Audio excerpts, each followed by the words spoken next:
For more on the specifics of this plan, let's turn now to Housing and Urban Development Secretary Sean Donovan, who was with President Obama in Phoenix today, joins us tonight from the Capitol. Secretary Donovan, thank you for your time tonight. It's great to be here. Thank you.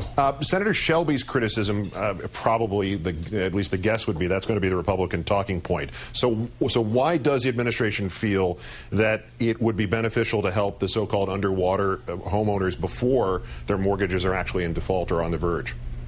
Well, one of the things that we've clearly seen in the plan and with servicers that are currently modifying mortgages is that if somebody's already 90 days late or more, the chances of a modification being successful are very low.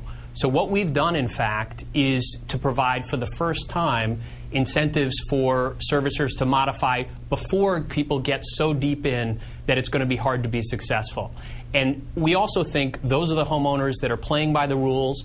Even if it's a struggle, they've lost a job, they're paying their mortgage. And we ought to be helping them before they get into so serious trouble that we're not going to be able to get them out. Why only the so-called underwater mortgages that are covered by Fannie Mae and Freddie Mac?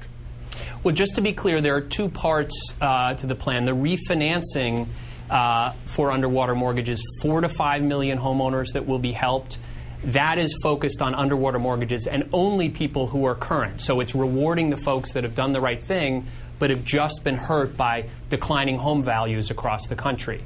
On the modification plan, which will help 3 to 4 million families, that is available to any type of mortgage, not just Fannie and Freddie, but these subprime loans and others. So it's trying to help a broad group, in total 7 to 9 million families. We think it's the right plan and it's the right scale to really make a dent in this problem. Mr. Secretary, the President said this of the plan today: it will not help dishonest lenders who acted irresponsibly. If the people who were impacted by the predatory lenders, though, are to be helped by this plan, how would the plan not sort of in a de facto way also help those lenders?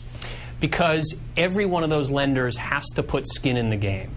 They have to bring the payments down to at least 30% debt to income, 38% debt to income ratio, and then we'll meet them 50-50 to reduce the interest rate further to the 31% debt to income ratio that most experts agree is the right affordability level. So to be clear, every lender's got to put some money in, some skin in the game to be able to participate in this plan. We're asking for everyone to participate, the homeowner, the lenders, and we're going to help make sure those homeowners are successful.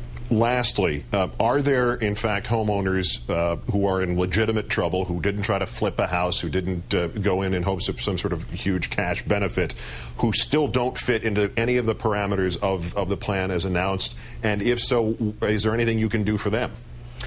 Look, the President made clear today we're not going to be able to save every single homeowner. But one of the things that we're doing is make sure that if somebody's got to move to a job and their house is underwater, or if they've just got too much debt to make it work, we're going to give incentives for things like deed in lieu of foreclosure or short sales that allow that homeowner to escape the foreclosure process and the detrimental impact it has on their credit, while at the same time speeding the process so that we don't have homes sitting empty for 3 or 4 months. Let's be clear, one of the major things the President said today is every American has an interest in stopping this foreclosure crisis, because if you're next door to a home that's in foreclosure, even if you're doing everything right and paying your mortgage, you're likely to see as much as a 9% drop in the value of your home if you're next door to a foreclosure. That's about $20,000 drop in values on average. So helping those folks in distress helps everybody. It's going to